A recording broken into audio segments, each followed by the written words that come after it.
Muy buenos días a todos, muy buenos días a todas. Un gusto compartir esta experiencia de intercambio de aprendizaje, de enseñanza entre todos aquí en Salta. Agradezco particularmente la invitación a SAP y a SIP, quienes me han pedido que compartan un poco la experiencia de lo que hemos vivido en los últimos años en Paraguay. Le comentaba a Jorge, mi experiencia no es necesariamente en el sector público, yo soy economista, sino que en los últimos 3 años tuve la oportunidad de acompañar el proceso de ese gobierno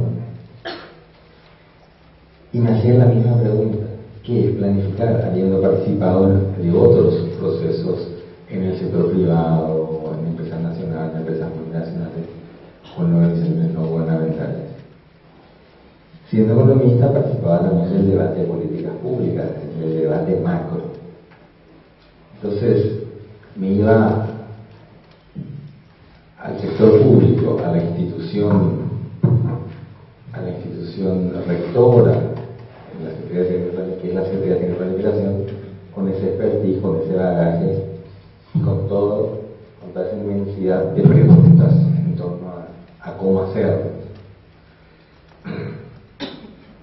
Para lo cual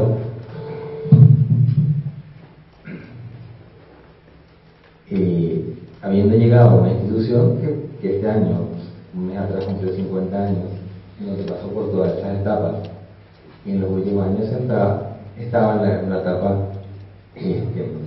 de comillas, capas caídas, discusiones con instancia rectora en términos de políticas económicas, hablarse de finanzas públicas, sobre todo el tema de plan y presupuesto estaba muy presente, todo el tema de decisiones políticas, la planificación acompaña o es abandonada del debate político, está abandonada en la agenda política del país. En ese contexto iniciamos un trabajo y lo que yo hoy quisiera compartirlo. Rápidamente, si bien estamos al lado, menos de 1000 kilómetros, pondría sobre el tapete algunos puntos de la vida económica del país, sencillamente para posicionarnos desde dónde estamos hablando, de qué tipo de conflictos, qué tipo de realidades y intereses estamos conversando. Por otro lado, el tema institucional, que obviamente hoy está en crisis también, ¿verdad? Y en un tercer momento comentaría rápidamente los instrumentos de planificación presupuestaria que mejor, para finalmente plantear algunos tips a nivel de aprendizaje. Y yo creo que esas preguntas son elementos las que llevo en mi mochila. Lo primero, los números de Paraguay. Paraguay es un país relativamente estable en términos macroeconómicos, pequeño, con un Producto Interno Bruto per cápita creciente, una inflación de un dígito.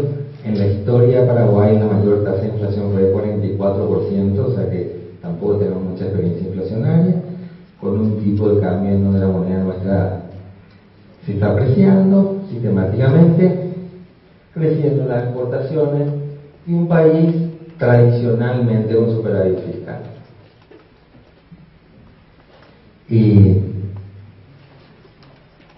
lo segundo, ayer se comentaba lo que está ocurriendo en el mundo. Nosotros nos encontramos dentro del vagón de América Latina, es decir, con tremendas potencialidades en términos económicos, ya que exportamos alimentos, sector agropecuario con grandes capacidades, con gran potencial, creciendo a tasas de 2 dígitos, con las fluctuaciones que ellos hacían mención, pero podemos pasar de una caída del 10% a un crecimiento del 40% de un año a otro, superficie cultivable creciente, exportación de carne también creciente, entre otras cosas, con sectores muy dinámicos, como siempre el tema comercio, ahora yacimientos mineros que se están descubriendo, energía eléctrica con mayor potencial, inversiones del importe del PIB que se están decidiendo, entre otras cosas, ¿verdad? Motivo por el cual nos ubicamos como la economía de mayor potencial, ya que en general tenemos costos bajos, ¿no? Lo que sirve para decir somos competitivos en la región. Si uno mira la economía paraguaya, hemos pasado tasas del 10% en la década del 70, cuando se construyeron las represas, a tasas cercanas al 3% en la década del 90, a 0 en promedio en la década del inicio del 2000, y nuevamente ahora creciendo a tasas del 5% en promedio en los últimos años, teniendo 6,2% realmente el promedio, habiendo llegado a 15,3% en el año 2010. ¿Verdad? Como le comentaba anteriormente, el sector agrícola y el industrial, que básicamente está vinculado al sector agrícola, absorbiendo un cuarto de la economía. Si le agregamos ganadería, estamos hablando de casi un tercio. Una economía altamente dependiente del sector agrícola, el coeficiente de población es superior a 0,8. O sea, si llueve bien, nos va muy bien la economía; si no llueve, nos va muy mal la economía, ¿verdad?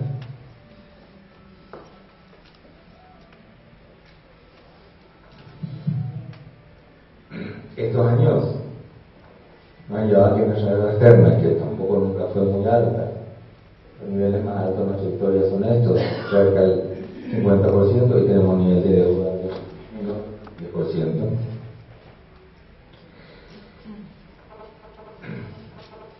Y los temas presentes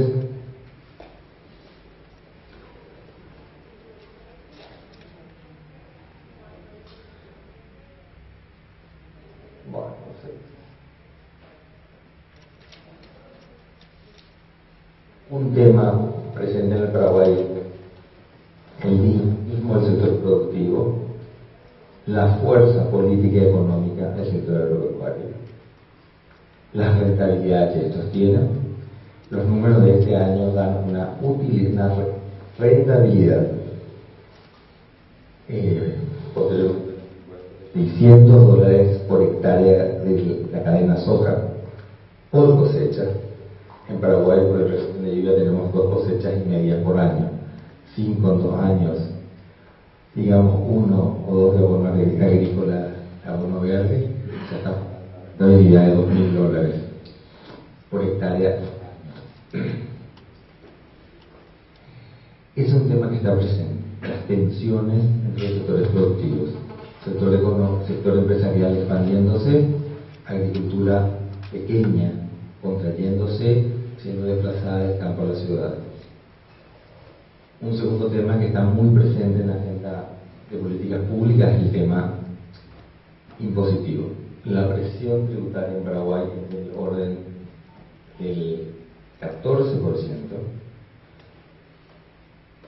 un poco más bajo que la Argentina,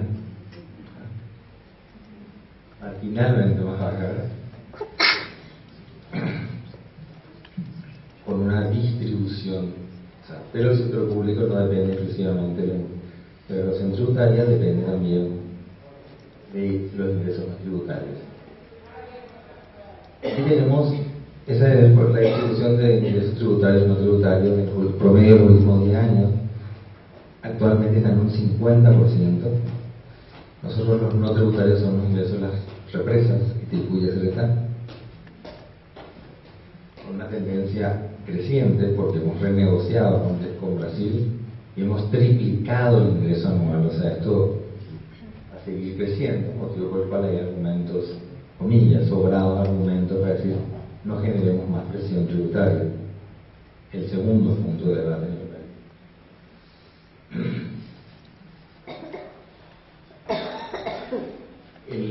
con un sector público en donde este 14% está